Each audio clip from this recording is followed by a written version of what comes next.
Welcome back. This is another. What I'm gonna do with this video is I'm gonna go back and talk about some of the books I missed in my first video. There's a lot to be said about these also. Starting with this one, I found it. I thought I didn't have it, but here it is. Darth Plagueis is probably, if I do have a favorite novel, it's this one. In terms of, this is everything I wanted it to be.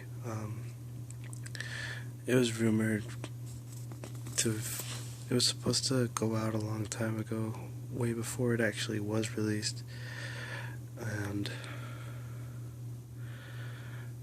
it went through so many changes that it got put on hold, and then finally it was released. Luceno, he did a great job, and it tells the story of Darth Plagueis and his apprentice, Darth Sidious. It follows both of their lives for a good chunk.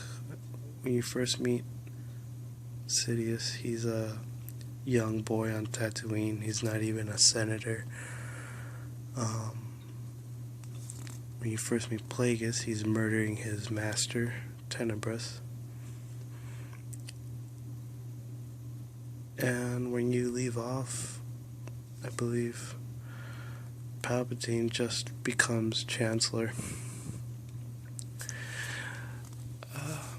So what I'm saying is that it covers a big chunk of Star Wars history, really relevant stuff. Like, you get to see how the Clone War was started, really, by whom, how was their plan from the beginning to take control of the galaxy, to exterminate the Jedi. While we're on the topic of James Luceno, I'll talk about these other books he's written that I enjoyed very much. Starting with these two. This is part of the Revenge of the Sith trilogy, I think, or the Dark Lord trilogy. What I'm saying is that this is a prequel to Episode 3, Revenge of the Sith. And this is a direct sequel. This leads you up into the events of the movie, how Palpatine starts off being kidnapped. This shows you Palpatine getting kidnapped. And this is like, it shows you a couple of struggling Jedi that were left behind after Order 66 and what they go through. And you get to see Vader struggle with his new identity a little. This book in particular, I enjoyed a little more because it reminds me of right before Episode 5 came out, 2005.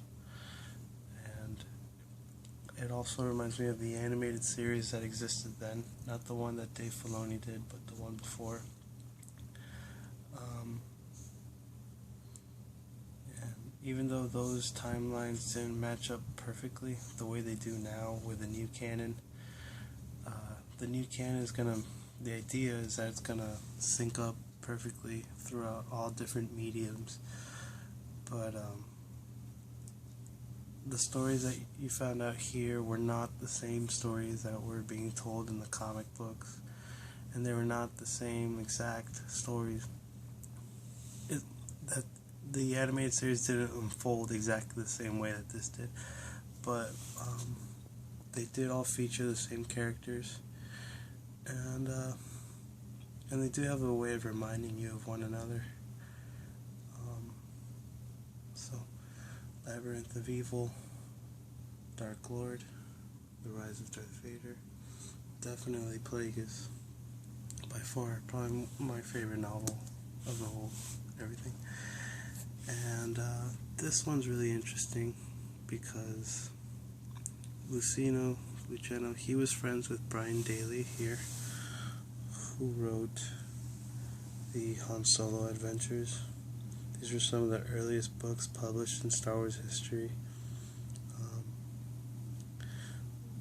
So early, in fact, that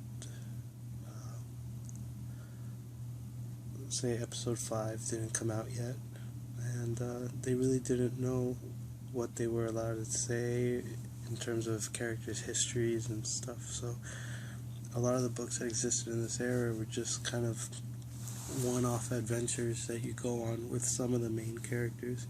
They don't really explain their past, or they just kind of embellish the people you see on screen. And well, the thing is that Brian Daley passed away. I forget when exactly, but he was very good friends with James Luceno, and what he did here, and I believe this is James Luceno's first Star Wars novel, and what he did was he paid an homage to his late friend by including characters that Brian Daley introduced, and this is Han Solo reeling from the loss of a good friend of his. I won't say who, but you can probably guess who I'm talking about. And he goes off and reunites with these people that he knew from his past, and he has an adventure with them. So that's what's very interesting about this novel. Also, it's one of the older ones in my collection. While all the other novels I have are new, or I purchased them later. This is one of the few ones that I actually bought off the bookshelf when it was a new book, so that's fun. This leads us into the new Jedi Order series, a series I was missing from my last collection of books, and I don't know why, because these are some of the best books that I've ever read that were Star Wars. Starting with this one, I remember when this came out, 2000-ish, 1999, around there, when episode 1 was coming out. I was definitely excited about Star Wars. It just seemed like they had so many stories left to tell, and they still do, but it was just exciting imagining what the movies were going to be like and what the books are going to be like. New Jedi Order was a very ambitious book series by Del Rey. Back when novels were just like standalone, or say a trilogy like the Heir to the like the Thrawn trilogy or the Han Solo trilogy, this one tried to tell a more united story. I believe it's like 27 books long, and it's been many different authors.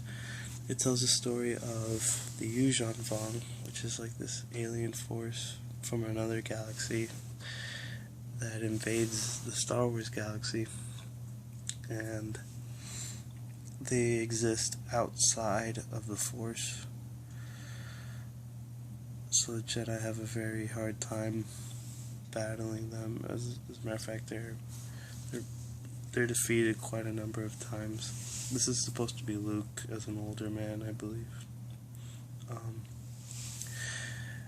And a lot of major characters in the expanded universe were killed in these books, in the series. That I can think of, we lost at least like 2 very important characters. And this is one of the books that sees an important character die, and this is another one. Star by Star was great. I read the whole thing. Well, yeah, and it's one of the longer Star Wars books. It was supposed to be 2 originally, but they cut it down to 1. It's definitely one of the longest Star Wars books that I know of. You see a major character die. It's very dark. A weird coincidence was that this book was released around the time of September 11th, 2001, and in this book in particular, the Yuzhan Vong invade Coruscant, and so it's like you can make comparisons of how Coruscant and New York City are similar. A lot of Coruscant is based off of the design of New York City, and then or any metropolitan city, but so it's just a weird, spooky coincidence. This one here is written by Matthew Stover. It's Traitor, one of the books that plants the seeds of dark in the character Jason Solo. Jason is the firstborn son of Han and Leia Solo. He eventually becomes the hero of the new Jedi Order, but the villain of the next mega story arc. New Jedi Order taught them to make less. Since then, I believe the series were only 9 books long, and it's a very ambitious thing, and I think it worked in a lot of ways too. I enjoyed the series. I was happy when it ended so we could go back to different types of storytelling, but I do appreciate these books a lot, and some of these are some of my favorite books from all of Star Wars. I was talking about the older books in my collection, and these are definitely some of them. They were both purchased when they were brand new. They weren't read right away, but well, this one was. True Set Bakura. Before Wikipedia made it easy to get into the expanded universe. It was kind of hard to tell what the whole story was about, and I was trying my best to piece it all together. And this book seemed accessible because it seemed like I didn't have to learn a lot of new characters or anything. It took place immediately after Return of the Jedi, and obviously we know this is no longer canon, but it's a fun book. It involves the major heroes, and it's kind of what you would expect it to be. They've even though they just finished saving the galaxy, they find another galaxy-threatening epidemic, and then they save the day. In the beginning, Luke is not as strong a Jedi as he is at the end of the book. It's fun. Jedi's fun. It's one of the it's probably the only Star Wars book to be written in the first person. It talks about Corran Horn, who I believe is a character of the Rogue Squadron series. You see him go into training with Luke on how to be a Jedi. They go to Yavin 4, and this is when the Jedi Temple is based in Yavin 4 and the Masasi Temple. And they find out. So you see the events unfold through Corran Horn's eyes of how Exar Kun was in the temple, manipulating students. The spirit of Corran Horn, who was an ancient Sith Lord, and his spirit was trapped in the temple, and how Luke dealt with that. No longer canon, obviously, but for a long time, Corran Horn, I loved reading about, Exar Kun. I loved reading about him, and I always liked Sith and Sith lore. I believe the last book is this one here. In my previous video, I talked about Heir to the Empire and the Thrawn Trilogy, and written by Timothy Zahn. And this book is kind of It goes back in time to between the movies Episode 1 and Episode 2. It tells you about a lot of the major characters from the Thrawn trilogy, from the Heir to the Empire trilogy. Three in particular. Thrawn, or two, I'm sorry. Thrawn and Joruus C'baoth, who's a Jedi that eventually goes crazy. But you see him here. And you see them with Obi-Wan and Anakin, and how they work together, or how they kind of knew each other, which is interesting to think about. Well, that'll do it for now. Let me know if you have any books you want me to review.